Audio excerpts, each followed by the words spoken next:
My name is Frank Lewis. I'm 35 years old, and I work as a business strategy consultant in Albuquerque, New Mexico. I help local small businesses organize their processes and growth strategies.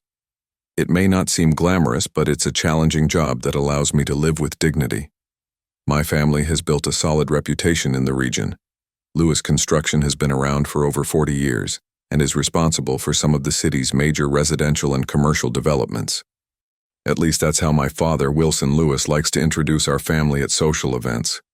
You know how those Sunday family gatherings are, where everyone gets together to talk business and future plans? At our gatherings, I always felt like a ghost sitting at the table. My younger brother, James, always had a new project to present. Expansion plans, million-dollar contracts, and strategic partnerships that made my dad beam with the pride I could never awaken in him. My sister, Patricia, ran the sales department, always presenting impressive numbers with colorful charts and projections that won applause. Me? Well, I was the Lewis who works for himself. Always said with that tone that made it clear it wasn't exactly a compliment. On the surface, my life seemed perfectly normal, but inside I felt something was fundamentally wrong. I spent hours developing detailed proposals for projects that could benefit the family company, always hoping someone would show genuine interest in my work. I created careful presentations about market opportunities I identified, studied industry trends, and even prepared full business plans that could diversify Lewis Construction's investments. But every Sunday when I tried to share these ideas, I was met with polite nods and a quick change of topic. What upset me most was how they discussed the company's future right in front of me, as if I wasn't even there. James always had a new expansion strategy, complete with regional maps marking the next big project. Patricia brought sales reports showing how she was revolutionizing the company's customer relations. My dad listened attentively, asked smart questions, and offered valuable suggestions. When it was my turn to speak, he checked his phone or got up to grab more coffee. It was like my presence was tolerated out of politeness, but my opinion held no real value in the family business. This lack of respect showed up subtly but consistently.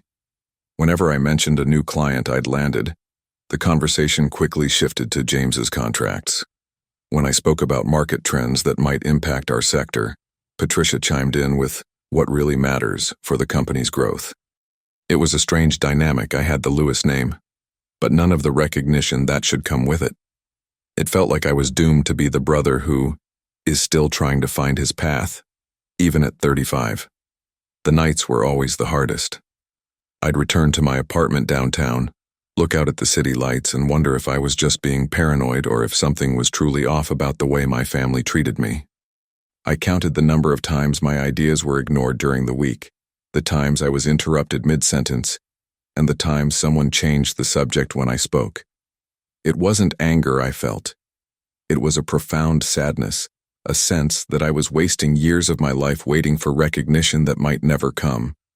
There were moments, especially in the restless hours of the night, when I wondered if I was overreacting. Maybe my family did care about me.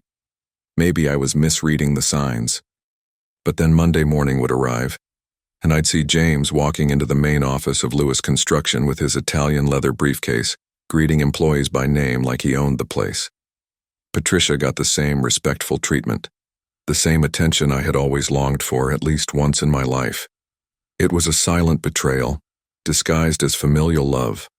The worst part was the constant feeling that I was wasting the best years of my life, waiting for an opportunity that might never come within this family structure. I was 35 and still emotionally dependent on approval from people who seemed to have given up on me long ago. It felt as if I was stuck in a rut that wasn't getting me anywhere, yet I didn't have the courage to completely change direction. I often wondered, was this really all my life would be? Always waiting for something that might never arrive. It was a random Thursday in March when I received the call that would change everything. Tony Martinez, a guy I hadn't seen in years, calling with that over-the-top enthusiasm of someone trying to sell you something. He mentioned a unique opportunity that had come up, an abandoned motel in the New Mexico desert being sold for just $25,000. According to Tony, the area was about to get a new state highway, and whoever bought that property first could make millions when the development arrived. The offer sounded too risky to be true, but there was something in Tony's voice that made me listen.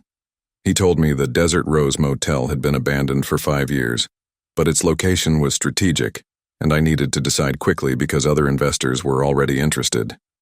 When I asked why he was offering me the deal instead of buying it himself, Tony chuckled nervously and said he didn't have enough capital, but he'd earn a commission for introducing me to the opportunity.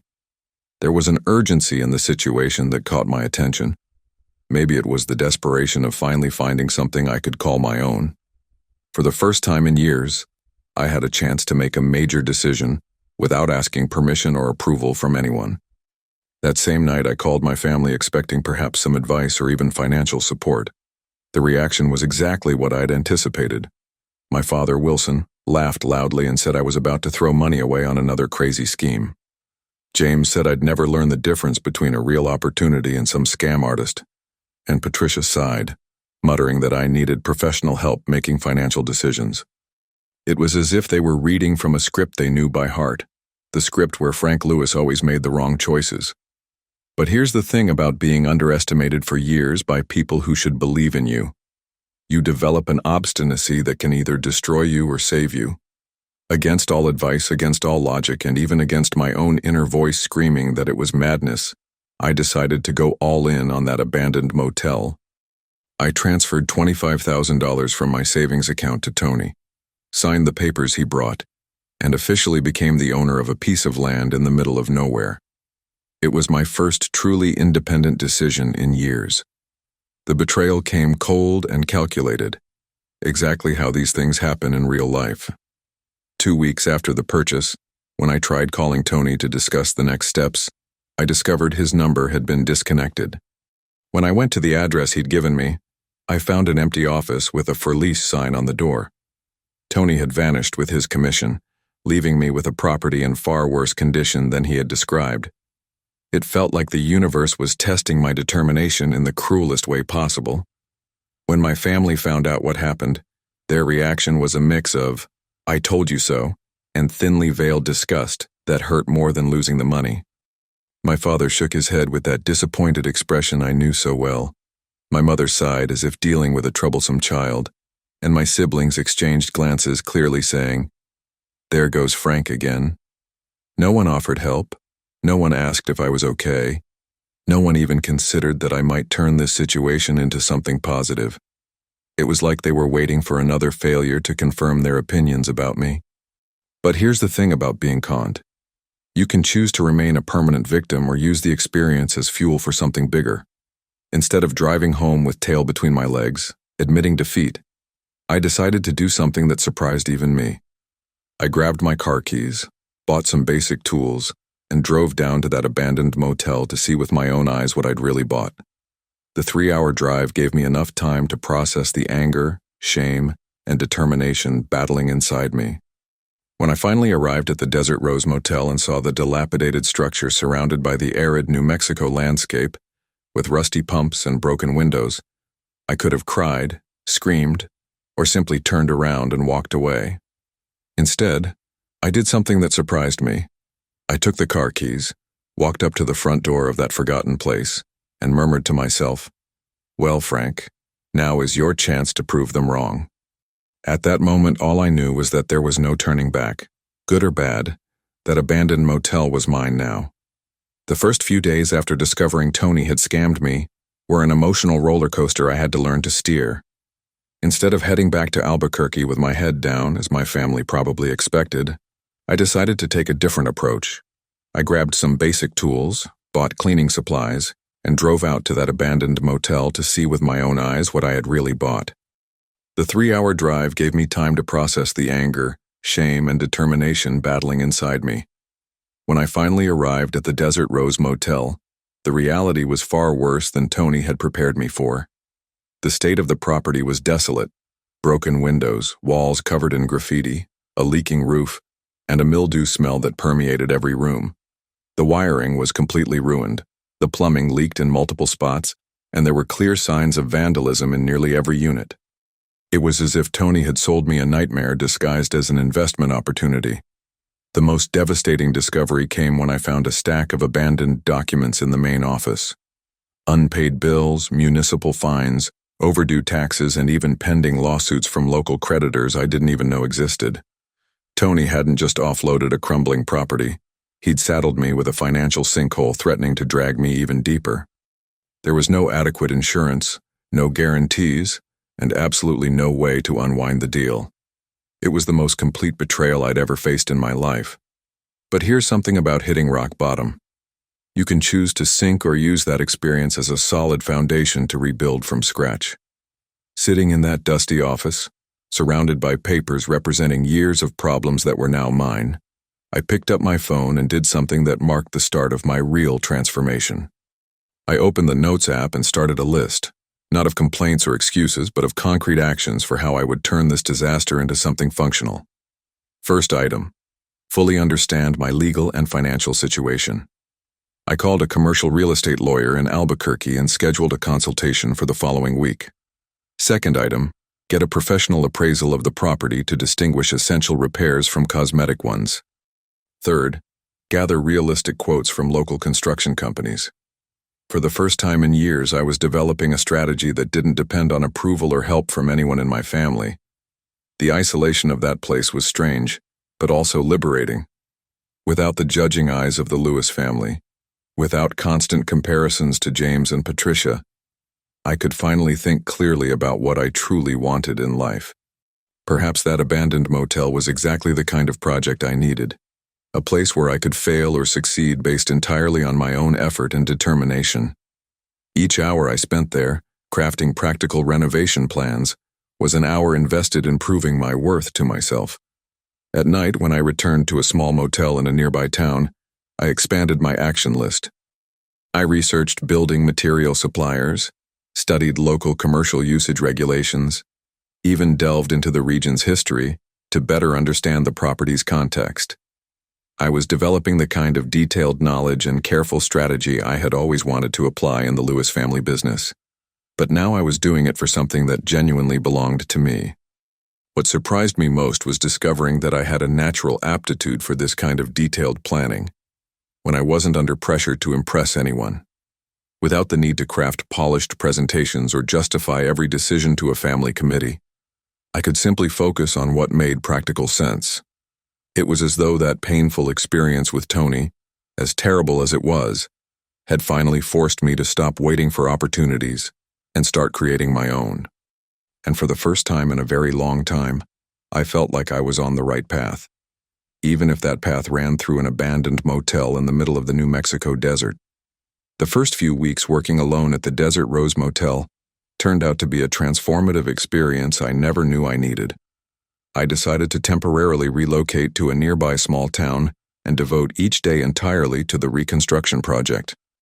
I woke up at sunrise, drove out to the motel with my toolbox, and spent whole hours working in absolute silence.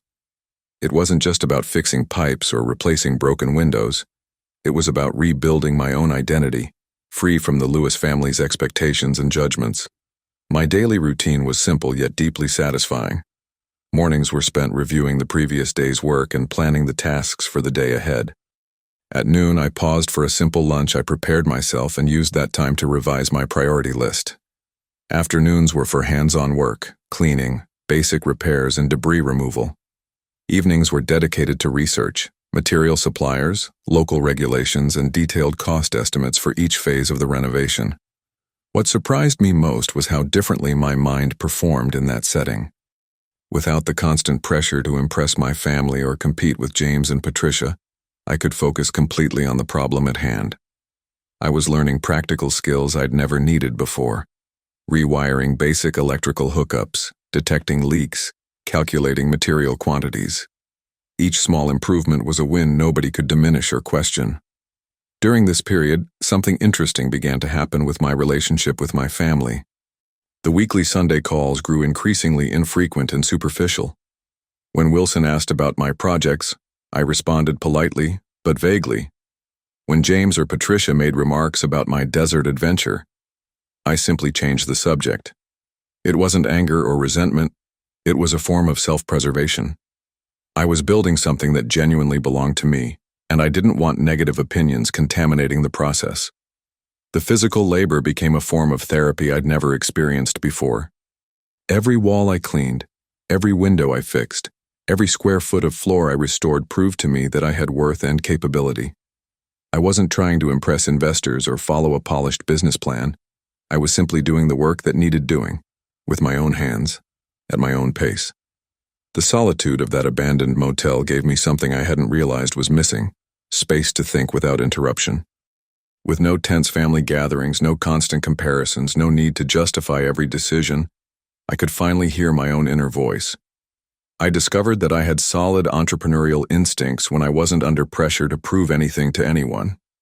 The choices I made about materials, repair priorities, and budgeting strategies were based on practical logic, not a need for validation.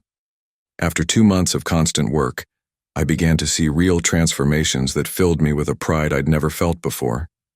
The main reception area was clean and functional. 3 rooms were in livable condition, and the basic electrical system was operational again. It wasn't perfect, but it was tangible progress I'd achieved entirely through my own efforts. For the first time in my life, I was witnessing the fruits of my labor without needing to share credit or ask for permission.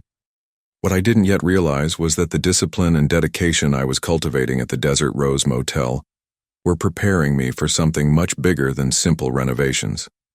The self-respect I was finally developing, the confidence growing with each small victory, and the emotional independence I was building away from the Lewis family would prove fundamental to what lay ahead. Sometimes when the workday ended and I watched the sunset over the desert, I felt that I was exactly where I needed to be. By the 6th week of working on the Desert Rose Motel, when I was finally making real progress on the building's basic structure, I discovered something that would completely change the direction of my life. I was trying to fix a persistent leak in the main bathroom that wouldn't respond to conventional repairs. Water kept showing up in strange places, and the floor sounded hollow when stepped on certain spots. After much investigation, I decided to remove some rotten floorboards to reach the actual source of the problem. What I found beneath those old boards was beyond anything I could have imagined. There was an opening in the floor leading to a subterranean space I didn't know existed. With a flashlight in hand and my heart pounding harder than it should, I descended a metal staircase that looked like it had been installed decades ago. What awaited me below was a secret compartment, perfectly preserved and naturally climate-controlled by the surrounding earth. It wasn't just a typical basement. It was an elaborately constructed hidden vault, with reinforced concrete walls and a steel door that was locked but not sealed. When I managed to open that steel door using some tools I found inside the compartment, I was met with something straight out of a 1960s mobster movie. There were carefully organized wooden shelves filled with dozens of items clearly belonging to someone very important and very dangerous. Impeccably maintained vintage firearms, black and white photos of men in expensive suits, documents bearing names I recognized from historical accounts of organized crime, and even gold jewelry and watches that looked like they were worth a fortune. The most impressive item was a brown leather-bound diary with the initials SG embossed on the cover. When I carefully opened it, I immediately recognized what it was: a detailed record of operations, names, dates, and sums that could only belong to someone at the top of the criminal hierarchy. The pages mentioned routes between Las Vegas and Chicago, deals with local politicians, and money laundering schemes that passed precisely through this region of New Mexico. Sam Giancana, one of America's most powerful mafia bosses known for connections in Las Vegas, Chicago, and even high-level political figures, had used my abandoned motel as one of his personal hideouts. I spent hours photographing every item, every page of the diary, every detail of the hidden vault that looked like a private museum of American mafia history. There were signed contracts, hefty transaction receipts, even detailed maps of smuggling routes crisscrossing the desert. Some documents were coded, but others were remarkably straightforward about operations moving millions of dollars. It was as if I'd uncovered an historical archive documenting decades of organized criminal activity. The realization of what I had discovered hit me like a lightning bolt. This wasn't just an abandoned motel Tony had sold me. It was a property that had been strategically important to one of the most powerful crime figures in American history. The historical and cultural value of these artifacts was incalculable. But even more significant was what this meant for my circumstances. For the first time since Tony's betrayal, I felt like justice was finally stepping into my life. The next morning, I called an expert in American criminal history at the University of New Mexico. Dr. Robert Martinez, a professor who had written books about 20th century mafia, was silent for a long moment after I explained my discovery. Then he asked to see the photos I'd taken. When I sent the images by email, his response was immediate. "Frank, you've just uncovered one of the greatest criminal archaeological finds in American history. I need to see this in person." 2 days later, when Dr. Martinez arrived at the motel accompanied by a team of preservation specialists, I saw the same disbelief in his eyes that I'd felt. They spent hours in the hidden vault, examining each item with professional magnifiers, confirming authenticity, whispering words like extraordinary and unprecedented. When the preliminary evaluation was complete, Dr. Martinez looked at me with a seriousness I will never forget. "Frank, this collection represents a historical treasure worth millions of dollars. But more importantly, you have the opportunity to transform this place into something that will change not just your life, but the historical understanding of an entire era." With Dr. Martinez's confirmation that I had uncovered one of the greatest criminal archaeological finds in American history, it was time to turn that discovery into something concrete and meaningful. This was no longer about proving something to my family or getting revenge on Tony. It was about executing a thoughtful strategy that honored the historical value of the find while completely transforming my financial situation. Dr. Martinez connected me with a network of museums, criminal historians, and documentary producers who were immediately captivated by the hidden vault. Within 6 months, I transformed the Desert Rose Motel into something I could never have imagined when I bought the abandoned property. With the help of historical preservation experts and architects specialized in cultural attractions, we developed the Mob Museum, a complex that combined the authentic story of the hidden vault with a small museum, an educational tour area, and even a research center for American criminal history. The investment was substantial, but funding came through partnerships with universities and historical foundations that recognized the unique value of what we had discovered. The grand opening of the Mob Museum took place on a September afternoon I will never forget. Over 200 guests, including historians, journalists, National Museum representatives, and documentary filmmakers working on a Sam Giancana project, attended. When I took the stage to deliver my opening speech, I looked at people who were there because they respected what I had created, not because I was a Lewis. It was the validation I had pursued my whole life, but only found once I stopped trying to impress the wrong people and focused on what truly mattered. The success of the Mob Museum exceeded all expectations. For the first time in my life, I was building something that was unquestionably mine, something that no one could take away or diminish. American history critics wrote glowing articles about our educational approach. Universities began bringing student groups for field trips, and television networks produced documentaries about our discovery. This was recognition based on real merit, not family connections or an influential surname. It didn't take long for news of the museum's success to reach the Lewis family. 3 weeks after the opening, my father Wilson called me personally to congratulate me on a smart investment and propose a meeting to discuss possible synergies between my venture and Lewis Construction. It was remarkable how money had completely changed the tone of their conversations. The same people who mocked my decision to buy that abandoned motel now wanted to be part of my success. The first attempt at reconciliation came from James. He showed up at the Mob Museum on a Tuesday afternoon with that forced smile I knew so well. He praised every detail of the project, said he was impressed with my business vision, and suggested it might be time to join forces with the family company to expand the concept to other cities. When he finished his rehearsed pitch, I looked him in the eye and simply said, "James, thanks for stopping by, but I'm not interested in family partnerships." The silence that followed spoke louder than any argument. Patricia tried a more emotional approach, appearing with tears in her eyes as she spoke about family, how all of us would be stronger together, and how proud she was of her little brother. She even shed a few tears, mentioning she missed the old Frank and hoped we could reconnect. But I had learned how to distinguish genuine tears from calculated ones, and hers were clearly the latter. I responded politely but firmly, "Patricia, we were never close before. Let's not start now just because I've accomplished something you want." My sweetest revenge wasn't shouting, humiliating them in public, or starting a scandal. It was simply saying no with the same calm indifference they had shown me for years. Each rejected proposal, each ignored reconciliation attempt, and each refused partnership opportunity was a silent victory. They had taught me that respect is earned, not demanded. Now I was returning that lesson to them. From that day forward, I established a clear and unequivocal policy. No member of the Lewis family would be welcome at the Mob Museum as a partner, investor, or consultant. They could visit as paying guests, just like anyone else, but they would never again have privileged access to my life or my business.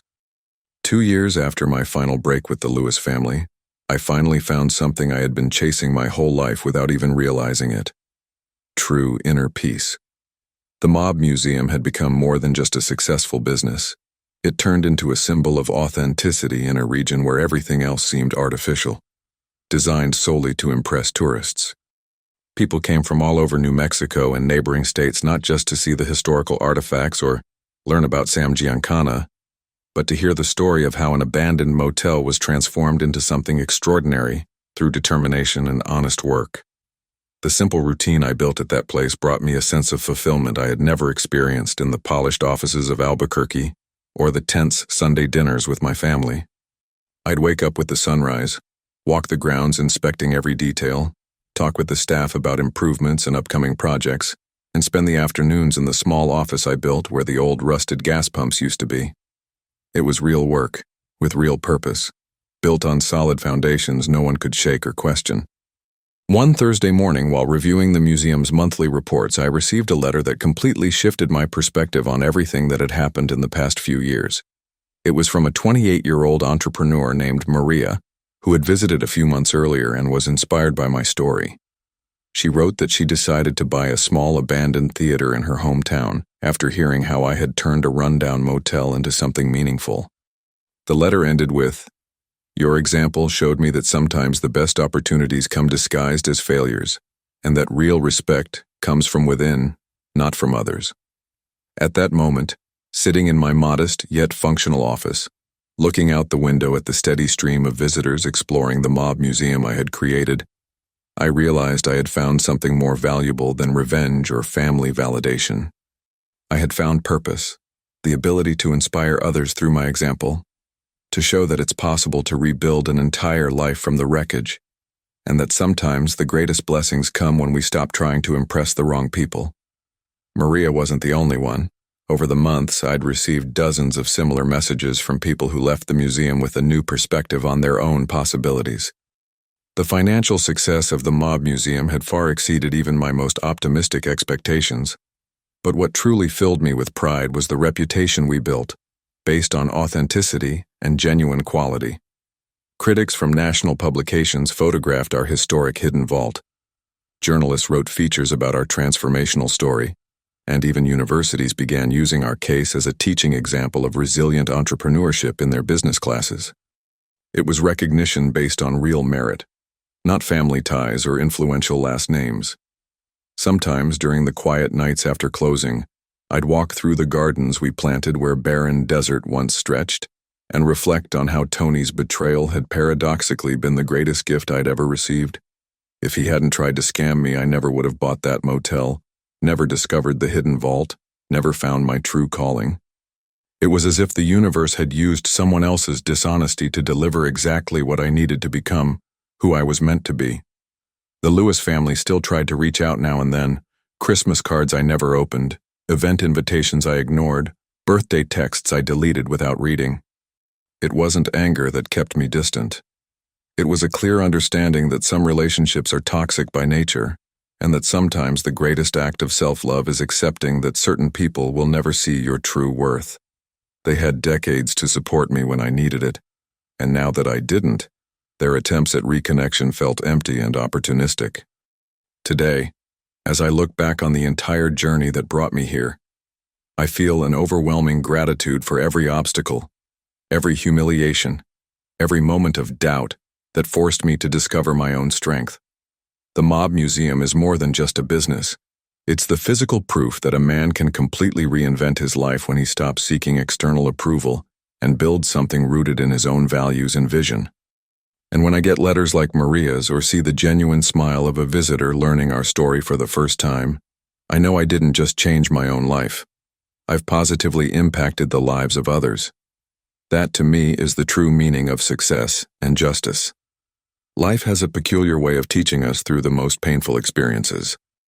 What started as a humiliation within my family turned out to be the greatest blessing of my life, showing me that true worth doesn't come from a last name, but from the courage to build something authentic. The sweetest revenge isn't the one that hurts others. It's the freedom to become who we truly are. And you, who made it all the way here, I'm sure you have a powerful story of your own. Maybe you've been through times when your family doubted your potential. Share in the comments. What was the moment you decided to prove your worth to yourself? Tell your story, because it just might inspire someone going through the same thing. If this story touched your heart, make sure to subscribe to the channel and turn on notifications so you don't miss any future stories like this one. Here, you'll find real-life accounts of people who turned betrayal into opportunity and built empires from the rubble. Your journey can start today. Just remember, your value doesn't depend on anyone else's approval.